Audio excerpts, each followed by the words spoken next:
Welcome to the Gospel According to Star Trek podcast. I'm Kevin C. Neese. I'm flying solo this week, but I have with me my special guest, Mike Poteet, to talk about sacred texts in Star Trek. You're listening to episode 23, Cracks About the Book.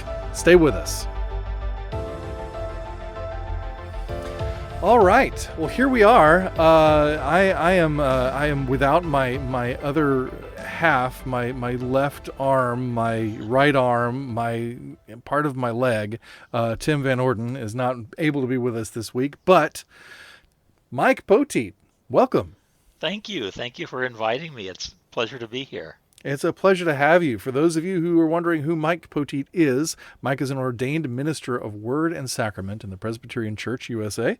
He has served as a pastor and currently serves the larger church as a freelance writer of Christian education resources for Cokesbury and Abingdon Press. An unrepentant Trekkie since 1984. He is proud to have sold a professional Star Trek short story to Pocketbooks, A Strange New Worlds 2 in 1999. He lives near Philadelphia, Pennsylvania. It is so good to have you. Also, let me just say, Mike is also a really cool guy, a good friend, and someone without whom I might not have made it through the process of writing my first book. So, welcome, Mike. Thank you. Thanks again for having me. It's great to be here, and I was happy to be part of helping you think through the opening chapters of that book, as I recall, was what I read in beta form. Probably so. You, along with Tim, I think, spent a great deal of time listening to me talk about structure. Yes, I remember that, but it turned out great. So it was worth it, right? And You're right. And I remember specifically telling you something which turned out to be the exact opposite of what you should do, because when I read it, I thought, oh, I'm so glad he kept this in, because you had done all this detective work, tracking down the source of the Roddenberry quote about atheism, right, and whether or not he was, and you laid it all out, and I read these chapters and thought, this is all great stuff, but who's going to read all this? And I told you to cut it, and I read the finished book, and I was so glad you hadn't taken my advice, because it just turned out so well. I was so pleased for you. So. Oh, good. Well, I appreciate that greatly, and yeah, it's good. I learned from you, among other things, that sometimes getting advice from somebody is a process of taking something that you use, which I did with you, but then also in instances like you're talking about, it's also a process of taking something that maybe you don't use that helps you have more confidence in where you're going. And That's that right. is huge. Because you could come back to me and tell me exactly why you had all that in there, and I said, Yeah. well, okay. But you were absolutely right on that. So I'm glad to hear that it gave you that confidence to stick with your initial instinct there. It did. I appreciated your help. So that's great. We've talked so many times over the years, and we've worked together in so many different things. And one of the things that you got me into was Trektember over at Real World Theology. I got you into that? You got me into that. I remember you got me into Spocktober at your own site. Oh, that's true. And that was the first time I'd actually done some formal writing on faith and Star Trek for anything other than the Sci-Fi Christian, where I blogged for several years. So I don't remember getting you into Trektember, but I'm happy if it's the case. I believe you did. Either that or it's a huge coincidence that we both write for it, because I don't know how else I got there. There was a real flourishing of Christian geekiness on the web there around the turn of the decade. Yeah. So maybe David just did a Google search and found us both, or maybe so. That's very possible. Very possible. It's amazing how much of the stuff you don't remember. But you wrote a piece for last year's Trektember, which is, and for those of you who don't recall from episode 3, when I talked to Dave Atwell about Trektember is a month-long celebration of Star Trek over with our good friends at realworldtheology.com. That's REEL worldtheology.com. Or you can go to trektember.com and see all of the Trektember posts from, the history of Trektember there, including Mike's really good piece, which is the inspiration for today's episode, called I Don't Want Any More Cracks About the Book. Insights for Interpreting Sacred Texts from Star Trek. I love that title. That's why we ganked part of it for this title. It's a great line. It's a great line from that episode. It really is. I love the whole concept of this. I think I might have found out. Oh no, it's when Dave and I were talking about what I was going to write for Trektember, and he told me about your piece, and I was like, "Oh, that's brilliant! Why didn't I think of doing that? That's so good. Of course, Mike would do that." So, tell us about your premise for this piece and how you came up with it. Well, I'll be happy to do that, but I do want to compliment you on your piece for Trektember about Oh, taking terraforming and oh, applying that not only in the original series movies, but in the next gen episode Home Soil. I thought that was a great. I would never have made the connection for those two. So we all have different gifts and different interests, right? So it all works out. well, you know But yeah, that sort of thing comes from just searching your Star Trek archives for Star Trek transcripts for the word terraforming and finding it doesn't come up that often. But but that I will say as a shameless plug that a piece that is a version of a piece that appears in a book called Science Fiction and the Abolition of Man. Finding C.S. Lewis in Sci-Fi Films and Television, which I co-edited with my buddy, what's his name? Mark Boone. What's his name? I had well, Mike it's a in my good head. I piece. couldn't say It's a Mark. very good piece. Thank you very much. I appreciate that. But please go ahead. Tell us about this. I Well, don't want any cracks about the book. yeah, my piece was as someone who has preached on a regular basis and still occasionally preaches. I'm always fascinated by how we interpret the text. What lens do we bring to it? What hermeneutical moves do we use or not use to find a message in the text and apply it to a congregation or a situation? So I thought, you know, what can I do for Trek Timber that would directly bring that to bear on Star Trek. Often we were talking a little before the episode. You mentioned the idea of Star Trek itself as a sacred text, and certainly not just Star Trek fans, but fans of so many things. The thing uh, the thing we're paying attention to becomes a kind of sacred or normative text. But I thought, what does Star Trek have to say about how to read sacred texts? And because it turns out um, there were three episodes in the original series where sacred texts, actual literal holy books for various people, figure quite prominently. One is For the World is Hollow and I Have Touched the Sky, longest title in original Star Trek. But there's a sacred book in that text. There are a couple of sacred texts in the Omega Glory.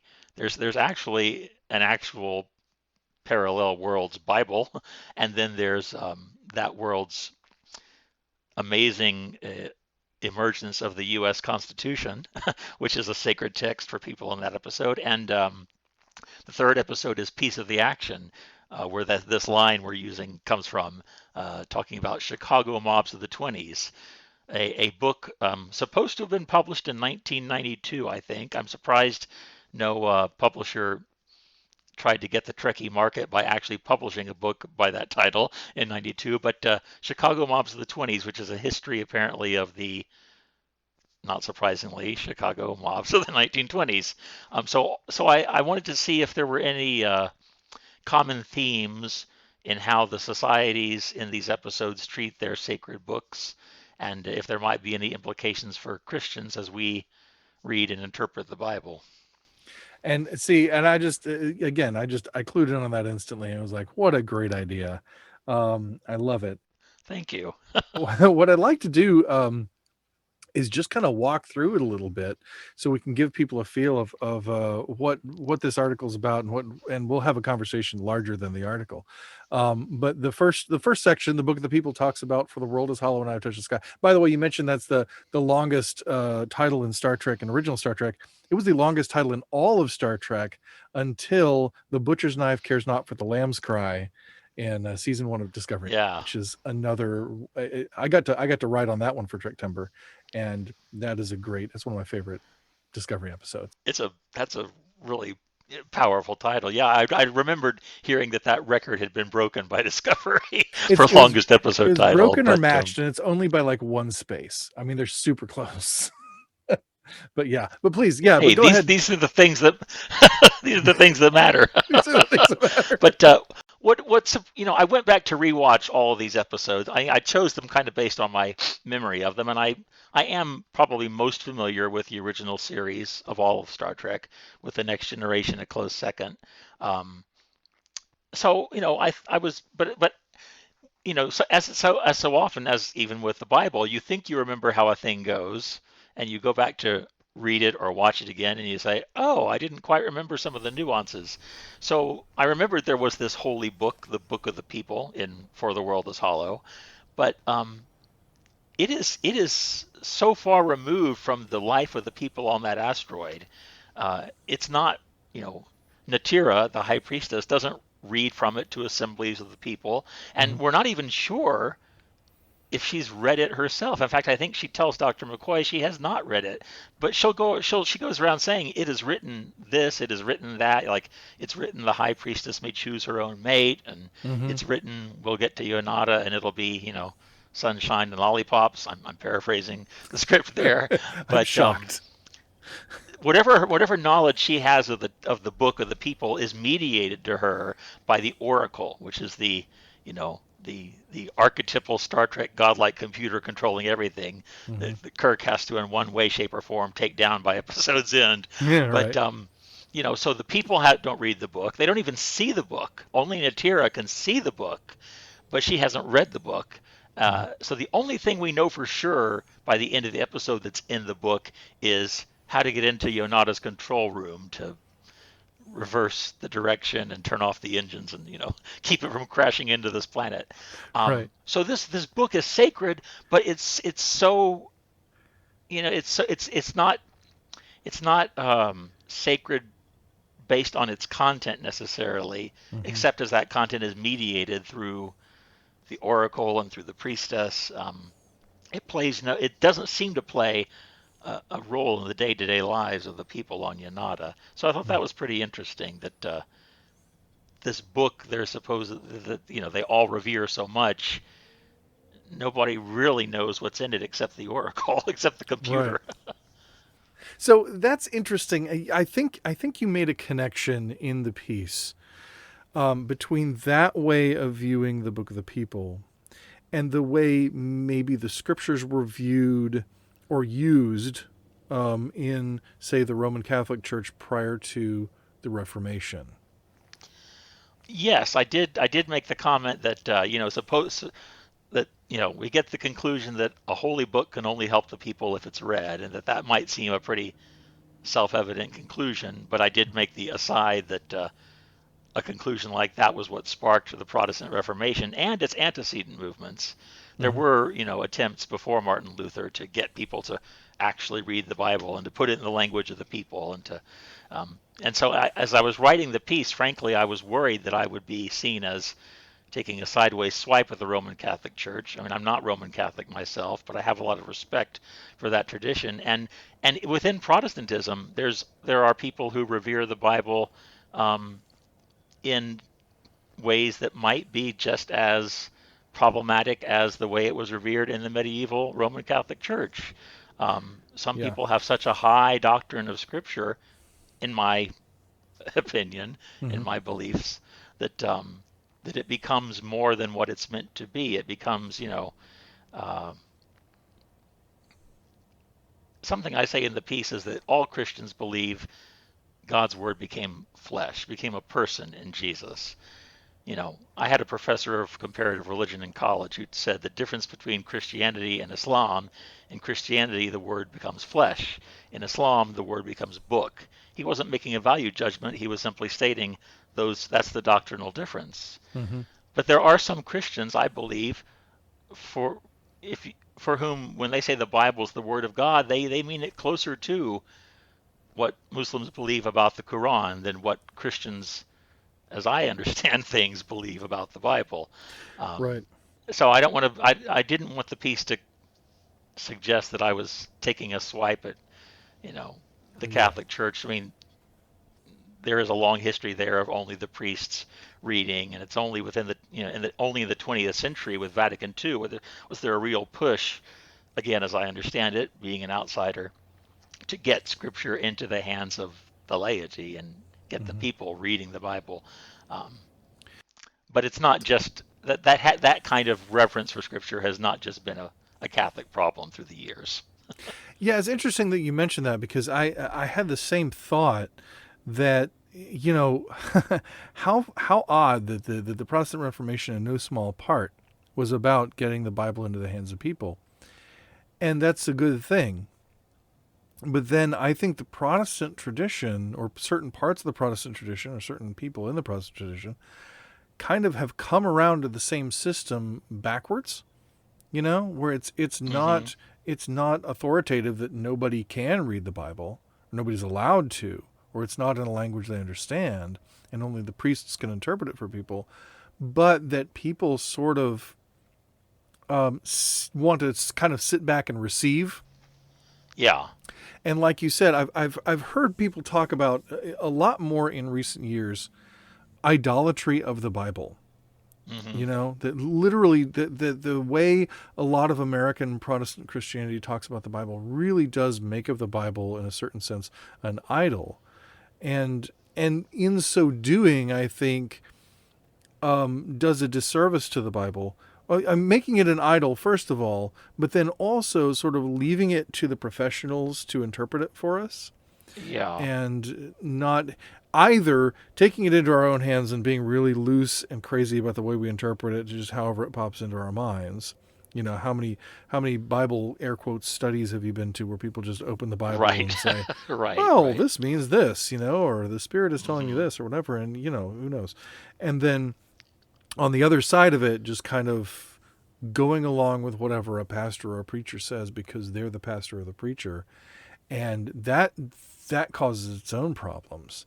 So yeah, I think that concept of like the distance from the text, and that Bible idolatry, I think also has a way of doing a disservice to our interpretation of and our relationship to the scriptures as a text, because not only are we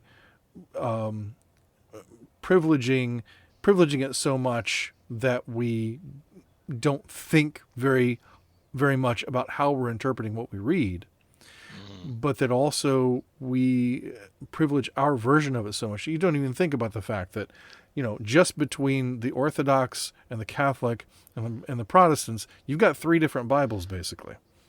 Three Right. different Right. canons of Scripture. Hmm. And Hmm. how do you handle that as someone who's I think misplaced the idea of the Word of God? I think what the story of Jesus tells us, and what the Bible itself tells us, is that Jesus is the Word of God, not Right. the Bible. Right. Yeah.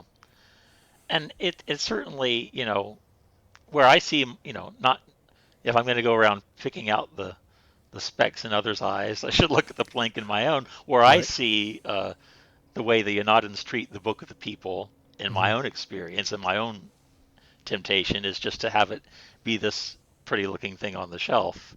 Yeah. Um, I've got several Bibles that I do use regularly, but I've got a nice leather bound I wanted to use, when I was preaching, and Hmm.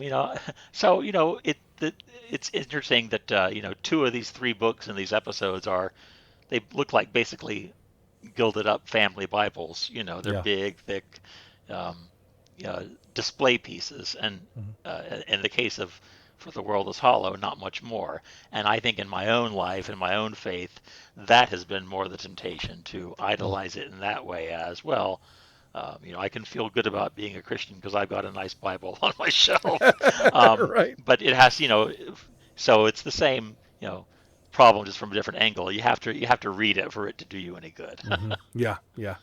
Yeah. There was a song that used to come on the radio. About I don't remember all of it, but it was talking about kind of the way people greet each other. I wish I could remember who did it, but they're like, "You're really looking good with that Bible in your hand. Hey, it's good to see you, man." I I moved from Texas to Virginia to start college, Yeah. and the first Sunday I was in Williamsburg, Virginia. I took my Bible to church, and nobody else took one with them. And Wow. the preacher told me afterwards. He said, "Yeah, I saw you with that Bible in your hand and thought, oh, that'll end real quick."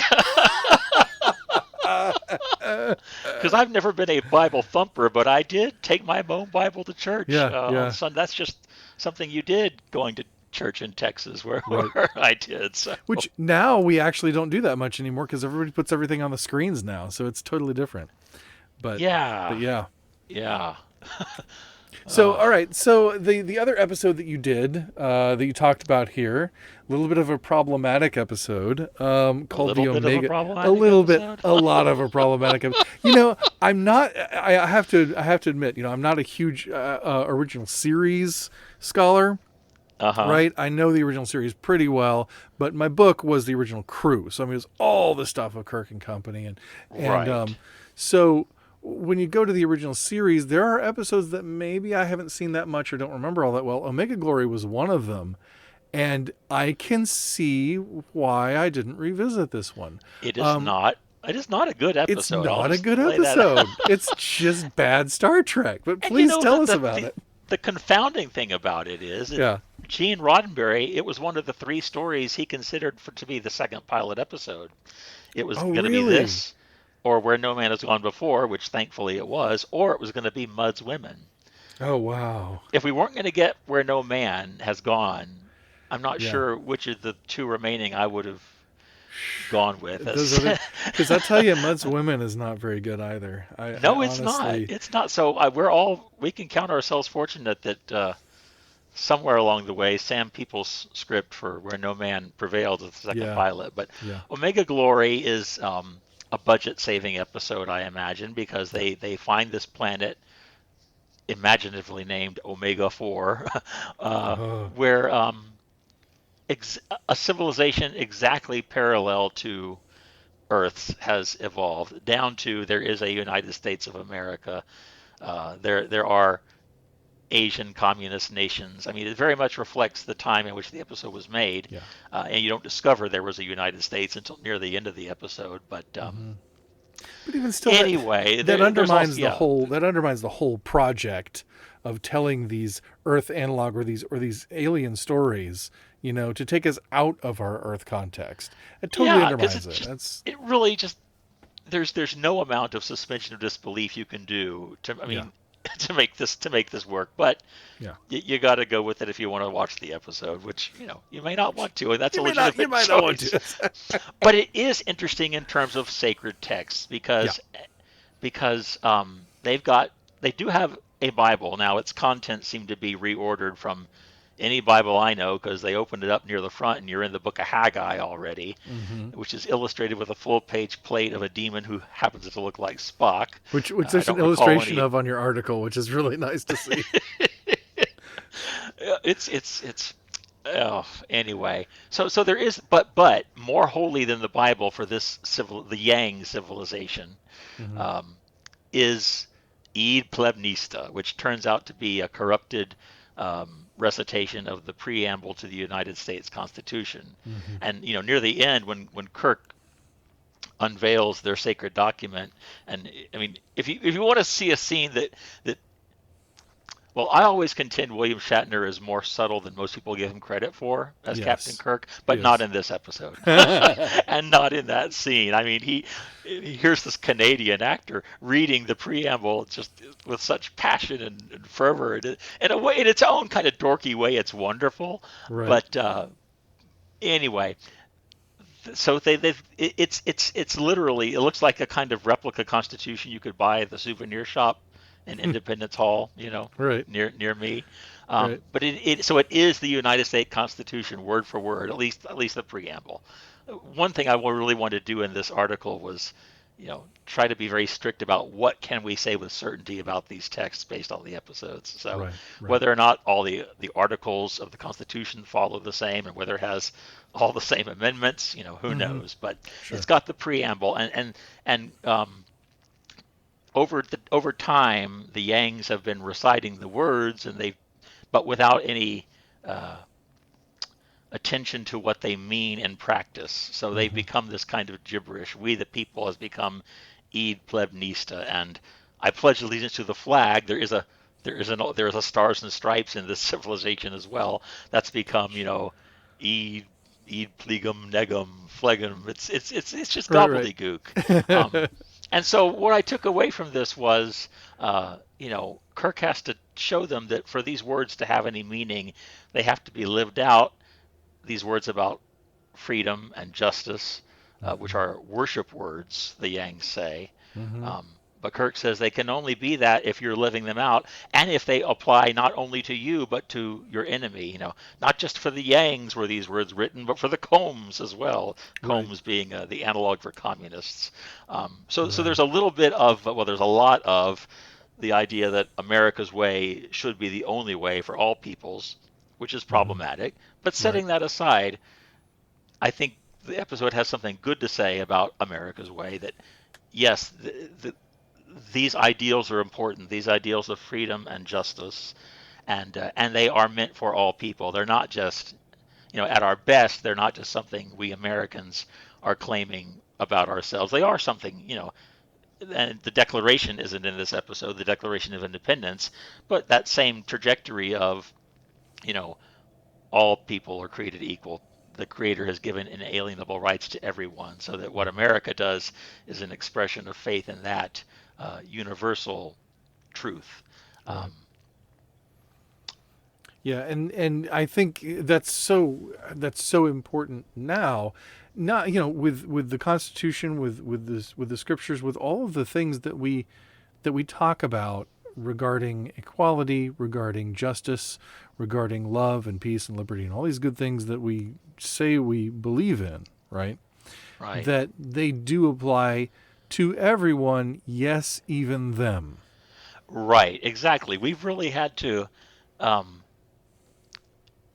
we've had to stretch our minds to understand the implications of what's in those founding documents, right? Yes. It's really hard to talk about this episode without immediately segueing to us in America today, because Yeah. that's what the episode wants us to do. So, Hmm. um, you know, uh, yeah, we have to we're continually teasing out the implications of these again, what we say are our foundational ideals, and you're exactly Hmm. right that we can't be content to have them apply to only some Americans and not others. Right. Right.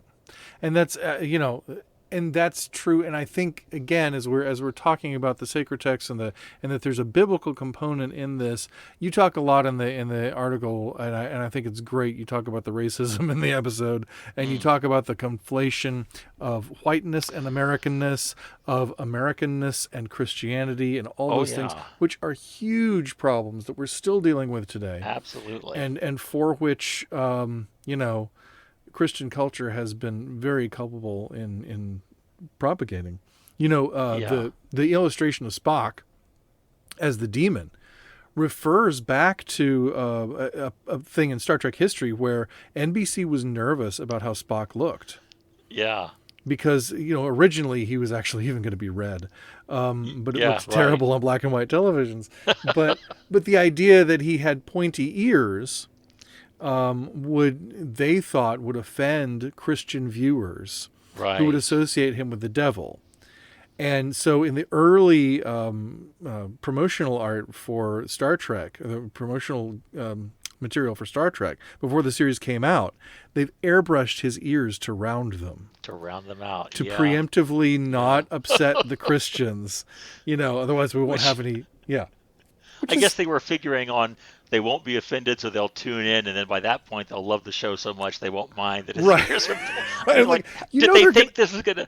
Yeah, It's a good thing there wasn't the internet around in 1966. I mean, did they think right. they'd get away with this? Right. Really?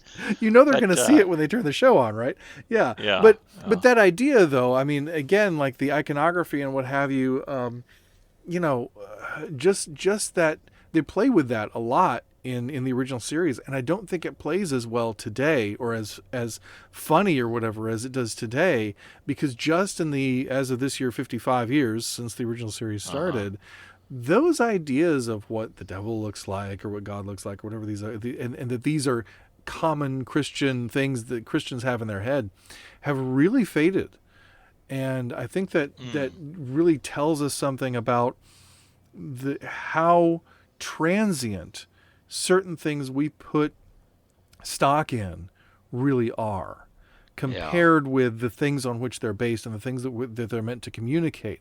Those core ideas that I think, this and so many other episodes, I talked about Return of the Archons in the book, get back to. That there are core ideas that we can really veer away from. And I remember I was on a podcast a few years back, and the host mentioned the Christian theological view of God as an old man with a big white beard, and I was like, well, that's not a Christian theological view. That's a medieval artistic view. you know, Right, right. Nobody really Meant to convey certain meant to truths, convey certain things. Yeah. but those fell away, and yeah, hmm So I think that is one thing that the episode points to really well, is that the ideas that are supposed to be there have become caricatures of themselves, and it's the caricature in which people really have faith. So right. I thought it was, And it is yeah. so interesting to me that in that society, the Yang society, the Constitution, mangled hmm as it is, has become more holy and sacred than the Bible. They've got a Bible, Yeah. I would presume they don't know how to read it because hmm they look at the pictures. They look at the right. pictures. Presumably there are other pictures in this volume. It's a big book, Right. but that's interesting. That I think has some uh, relevance, some cautionary relevance to Christians today too. That is your where is your ultimate loyalty? What do you have hmm ultimate faith in as a sacred text? hmm I'm not one who believes the Constitution is divinely inspired or Right. divinely ordained. I think the framers were very smart to leave God out of the Constitution. Right. Um, but at the same time, I think it is a good system. It's hmm not perfect, but we can keep working at it and Right. perfecting it. And I think it allows people of faith, not hmm just Christians, to do good things motivated by their faith. It leaves the space for, and that's why the First Amendment, no, the freedom of religion. Right. Um, I don't think the Constitution has to be viewed as some what's the old book Miracle at Philadelphia? I don't think I haven't Right. read it. I Right. only know the title, Yeah. but I know I what you don't mean. think it was. I think some of the framers were motivated by faith, hmm certainly, but others were not. Lots of deists in that group, Yeah. right? Lots of secular thinkers in that group. Well, and what that gets to though also is that, what one thing that I say a lot on this podcast is that all goodness is God's goodness, all truth is God's Yes, truth, and all beauty well is God's said. beauty. And Hmm. so no matter who creates it, like you were talking about earlier, those 4 chapters that I wrote on Roddenberry, my central thesis of those 4 chapters is that Roddenberry is famous for being an atheist, but he was not in fact an atheist. Yeah, Now, yeah. however, that's something I stumbled upon in my research. I went into this project assuming that Roddenberry Hmm. was an atheist. I don't need Gene Roddenberry to be any kind of theist for me to see Star Trek the way I do, to see Yes, the goodness and exactly. the truth and the beauty in it. It's there no matter what Roddenberry believed. I just thought it was important that we have a serious conversation about what he really did believe and how it's being misrepresented popularly Right. before Yeah. we have a conversation about this thing that he created in the context of theology.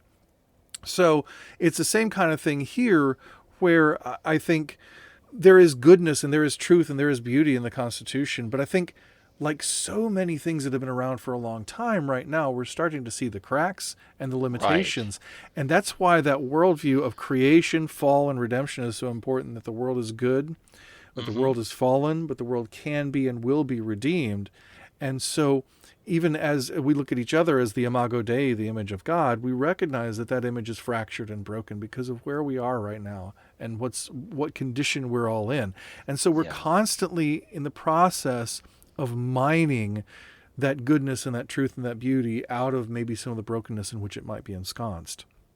And I think Yes. that's very much the process that we're in right now with scripture, with religion, and with our country as well. And many countries are questioning things like that because, in this almost postmodern world in which we live, we're questioning everything. And I think that's a good thing.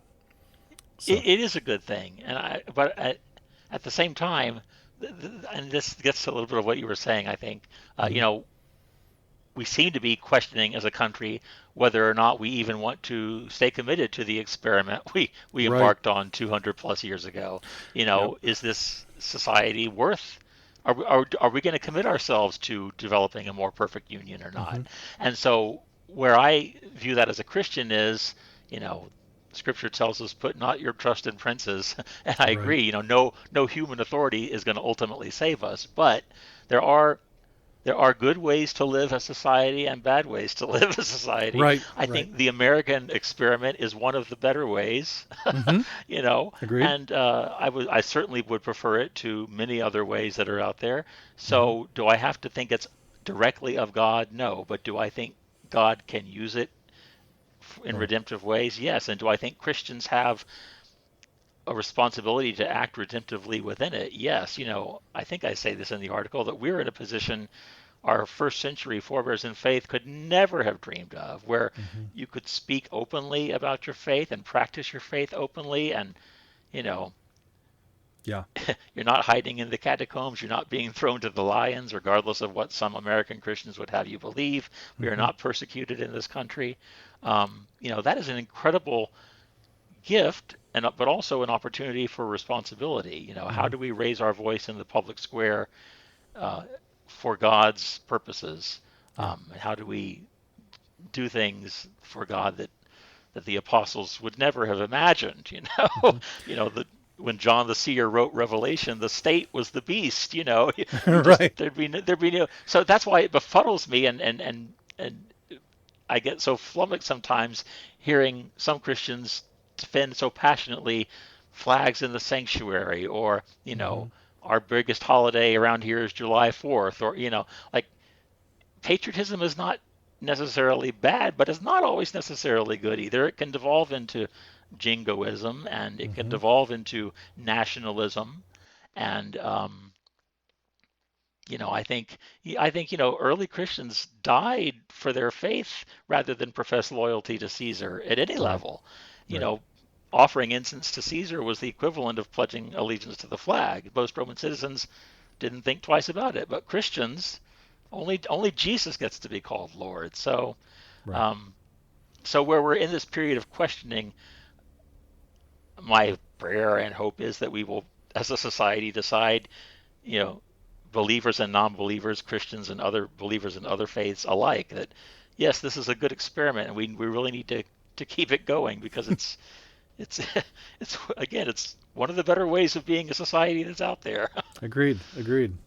Yeah, I love that. I love that, and I think we're also, as Christians in America, getting a dose of humility Yeah, institutionally, and I think yeah. that's always a really good thing. And I think that that's a little bit of what happens in the Omega Glory too. Um, and what Kirk often brings to a planet that has gone off its axis, philosophically. Yeah, Whether yeah. that's actually in keeping with the Prime Directive or not, we could have that conversation another day. The But Prime Directive in the original series only gets mentioned when Kirk is about to break it, or when somebody else has already broken it, as happens here. I cannot think off the top of my head of one story where the Prime Directive is invoked and Kirk says, "Oh yes, how silly of me, of course." I would bring to your mind the first mention of it that I'm aware of, which is in Bread and Circuses, where they say General Order number 1 is in full effect. Like, yes, no identification of self remission, all that sort of thing, which they maintain until they are outed by somebody who already knows. So there is that. Okay, I stand corrected. Touche, sir.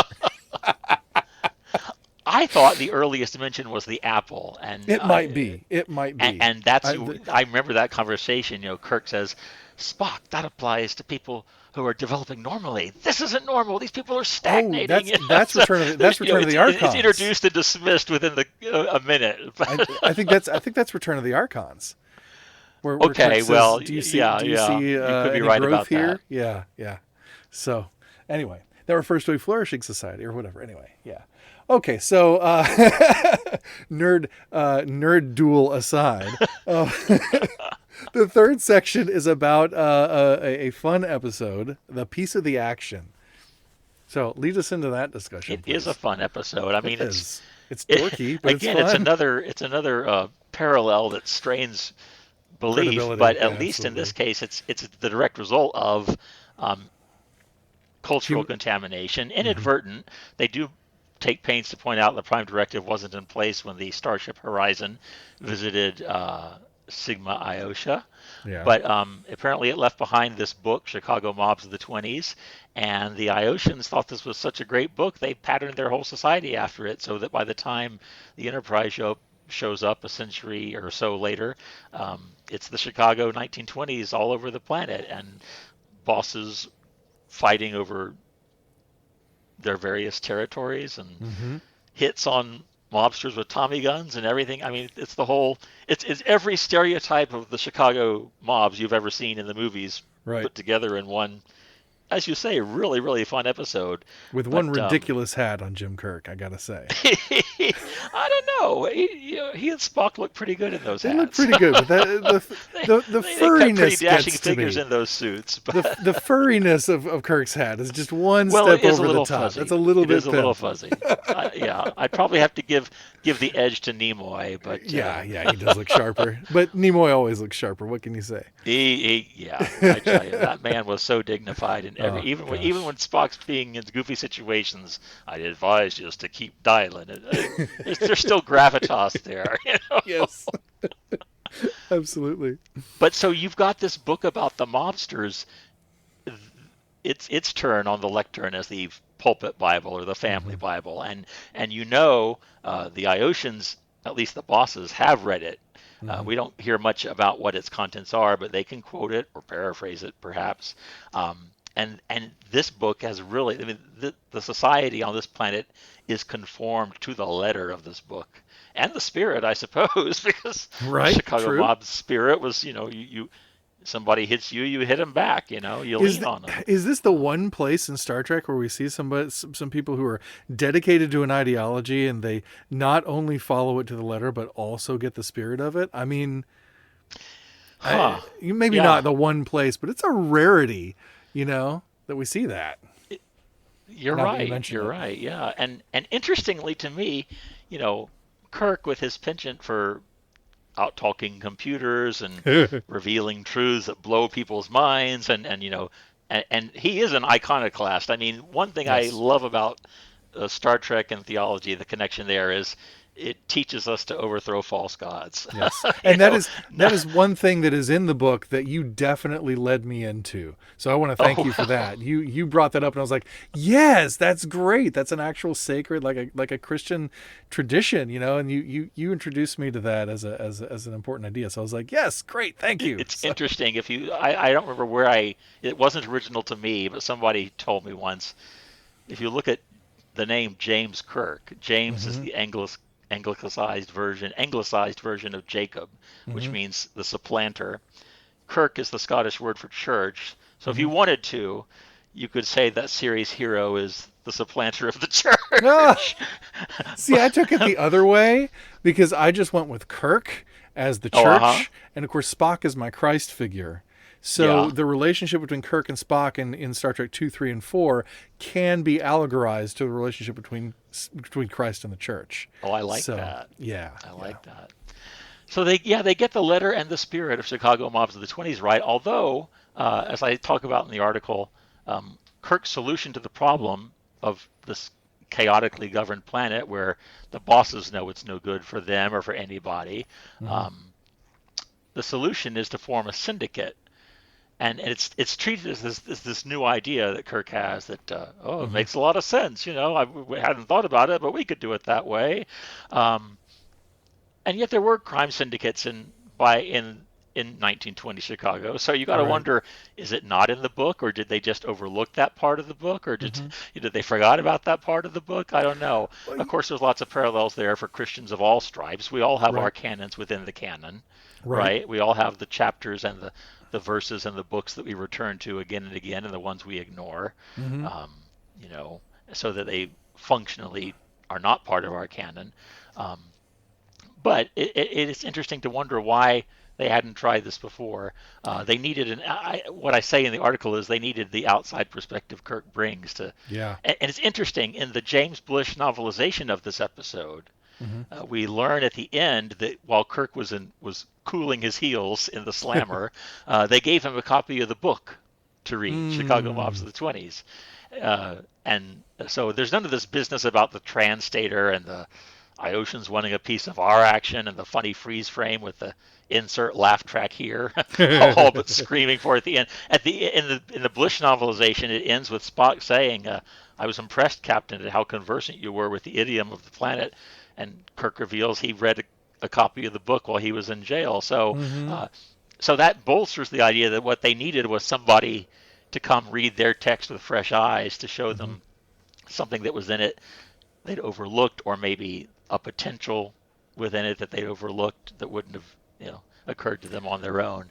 And that's one value of having people of all stripes read the Bible, and reading the Bible with people of all stripes. Yes. Because if you only read it yourself, or if you only read it among like-minded, or only among fellow Christians, you may miss that it's a rich text. Yes. It's amazing to me, when I think about divine inspiration and the Bible, I see it as God not overriding or canceling out anything those human authors brought, but bringing it all forth in all its fullness, breathing life into their words in a way that, makes the Bible authoritative. And so I think the Bible is such a rich text for that reason. We need eyes and minds and hearts other than our own sometimes to help us read it. And we may not always agree. We're not always going to agree with other interpretations, but they could challenge us. They could spur us on to new understandings. Well, it's like we talked about at the top of the episode, where you were telling me stuff about my book, and I was like, sir, I don't think you're right. Right. Exactly. Like, I think one of the most interesting things that I can do, one of the things that I've enjoyed over the years, is to listen to people with whom I disagree, and take a critique from, say, Richard Dawkins and say, is this really atheistic, or is it just irreligious and anti-religious? And does he really not believe in God, or is he just angry at God? Like, which is it? And really wrestling with that. And then also when you hear critiques, like I had, I spoke to at least one person who knew Gene Roddenberry, who would describe him as an atheist. Yeah. But in my conversation with that person, I came around to the feeling that I and they had a different understanding of what it means to be atheist. I talk in the book about how you look at these celebrity atheist lists or whatever, and they have quotations of all these atheist quotations. Most of them are not actually atheistic. They're actually irreligious or anti-religious. And there's a difference between being anti-religious and being atheistic. Right. I can be pretty anti-religious. So there's lots of things to be anti about when it comes to organized religion. Right. So I had to wrestle with that for a long time, because I had considered this person's word to be pretty authoritative. Yeah. But then as I got into it and thought about what they're saying and looked at it with the preponderance of other evidence that I had, most of it from Gene Roddenberry's own mouth, I had to say, you know what? I think I disagree with you. Yeah. And that helped me to feel, for a while, it made me feel very unsteady in my understanding. And it really made me deeply question myself. But I allowed myself to go through that sort of valley of questioning, if you will. And I know it doesn't sound like much, but it was a big deal for me, because here I am making this big claim about a person, and I want to get it right. I don't want to mess up. Right. And I'm sure I may have messed up, but I did the best I absolutely could. And I wanted to make sure I was doing the best I could. But if this person was right and my whole thesis was undermined, I had to rewrite everything in those 4 chapters. Not the whole book, but those 4 chapters. And so I really had to consider it. And so coming around then to say, you know what, I think I do arrive. Anne Rice went through the same thing. When she how she came around to return to faith in Jesus after nearly 30 years of not holding that faith, or of at least questioning it, for a long time. She did that through asking questions and going through that valley of not knowing, and really openly listening to a variety of voices until she came back around to, I think the Orthodox theology is the most historically reliable way of viewing Jesus. Mm-hmm. So it's the same kind of thing. And there again, like you talked earlier, you have to ask yourself what's essential and what's non-essential. What are some of the things that maybe you've made essential about what it means to be a Christian, or how theology works, or who Jesus is, that might not actually be essential? And I think a Yeah. lot of the sort of textual criticism and things that are going on now, where we're talking very frankly and openly about what salvation is, heaven and hell and the existence thereof, and all those kind of, what did Jesus really mean? What's the cultural context of this passage and that? I think that's such important work, and can help us to find something to go through those questions and learn something new. So I think the people in a piece of the action, the thought that had come to me was that, and I think you kind of got there as we were talking, was that I think they probably were aware of the idea of the syndicate, but had somehow passed it over, or decided it Mm-hmm. wouldn't work, or was outmoded, or it just hadn't been popularized. So it wasn't an idea with which they were completely unfamiliar. It's just that Kirk showed it to them in a way that they said, you know what? That actually does make sense. Mm-hmm. This thing that Mm-hmm. we had set aside actually does accomplish the ends. We didn't, see it that way. And it actually does accomplish the ends we're trying to achieve. Well, one of the things I think that's so important about this listening to other voices, like Yeah. in my work with the United Methodist Publishing House as a Mm-hmm. freelance writer, I've written some study guides for books by Amy Jo Levine, Mm-hmm. who is a Jewish woman, but she is a professor of New Testament at Vanderbilt Divinity School, Fascinating. and she views it as her mission, part of her mission, to make Jesus common ground again for Christians and Jews. Jesus Fascinating. was a Jew. Right. Jesus considered himself a devout Jew his whole life long. He died a Jew. Mm-hmm. Um, and so she says, I'm not asking you, Christian readers, to set aside anything you believe about Jesus. What I can offer you is my understanding of the Judaism of the first century and how that informs the New Testament and how that informs Jesus' teachings. And I love one of her lines. She says, Jesus doesn't always have to be unique to be profound. She finds Nice. great profundity in Jesus' parables. She wrote a Mm-hmm. whole book called Short Stories by Jesus that I was honored to write the study guide for. Um, Great. she's just written a book about the Sermon on the Mount, uh, and I was able to write the study guide for that. And it's helped me so much to see how, if we will listen to other voices reading our text with us, um, we reclaim a lot about who Jesus was that can help us. Anti-Semitism is still very much with us, unfortunately, and Mm-hmm. anti-Judaism is still very much with us, and a lot of that can be laid at the church's feet over the centuries. So I Absolutely. really admire her for being one of those voices who's willing to say, look in your own tradition. There's resources to combat this ugliness right there. Look Yeah. at Jesus himself. There's things you need to know about him that you've forgotten, that the Right. Jewish tradition can remind you of, that lead to closer fellowship among Jews and Christians and make the world better for everybody if Jesus is not a polarizing figure, but a figure where, even though we believe different things about him, she doesn't believe he's the Son of God. She's not asking us to give up that belief, but she's saying there's a lot of common ground here that we haven't even really begun to cover. Yeah. you know. And I think that's beautiful. And in the piece of the action, it's like it's almost as though Kirk finds common ground, or at least a language to speak that the Iosians understand. Um, Yeah, yeah. and Which that's another thing that how often or well, I'll point the finger at myself. I know I've preached lots of sermons that aren't in language folks could, especially when I was a brand new pastor. right. I quoted scholars a lot, and you know, I look back on some of those sermons and think, ugh, I would like to think and pray I'm a much better preacher now when I do preach. But Yeah. yeah, finding a language that people can understand. Of course, that's what Jesus was all about. That's why he told the parables. Hmm. That's why he, used examples from everyday life. Was um, that's where people were, and he, Hmm. you know, not necessarily to make them understand. I guess the Gospels talk a lot about the parables being mystifying to people. Right, right. But what they were designed to do, as I understand it, was to present people with what starts off as a common situation, and then something totally radical happens.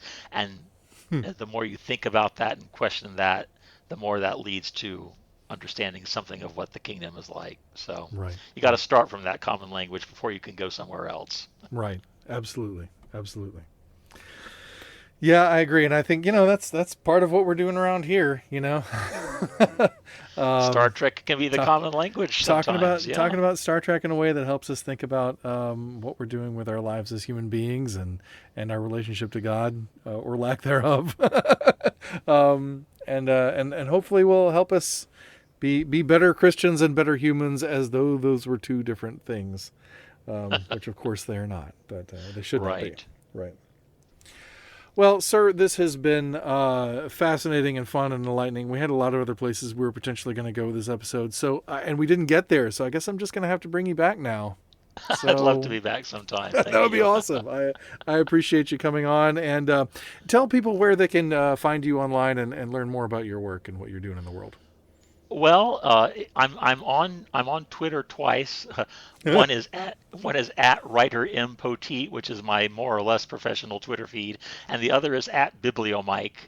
And you can find me there, usually tweeting about Star Trek. I like to tune in to some of H&I Network's All Star Trek block every weeknight. Nice. And Sunday nights. I have about a half hour while I'm waiting for my daughter to be ready to be tucked in. So I can watch about a half hour of Star Trek in that block, and I have a lot of fun tweeting with the gang there. If you search the hashtag #AllStarTrek, you'll find some of my tweets there. And I am sporadically blogging again on my own website, which is at bibliomike.com. So there's not much there now, but I plan to add a lot more as time goes on. So check that out if you're interested. That's awesome. And of course, you can also check out his work on Trektember at trektember.com and all those good things. As for next week's episode, didn't get to talk to Tim this week, so I don't know yet. So join us for a surprise next week. It'll be exciting. The anticipation. I know. It's a big tease. I should have made it a mystery box, but I didn't. I hope you will join us nonetheless. And in the meantime, please like, share, rate, comment, and subscribe. And also be sure to send us your questions. Gospel According to Star Trek on Twitter and Facebook, or gospeltrekpodcast@gmail.com. We would love to discuss your question on the show. And Tim doesn't have anything to say to you this week because he's not here. So that's going to wrap it up for this edition of the Gospel According to Star Trek podcast. Thank you so much for being here. Until next time, I am Kevin Sinise. My guest again has been Mike Poteet. And as Jesus said in John 10:10, live long and prosper. And Tim, I'll see you next time.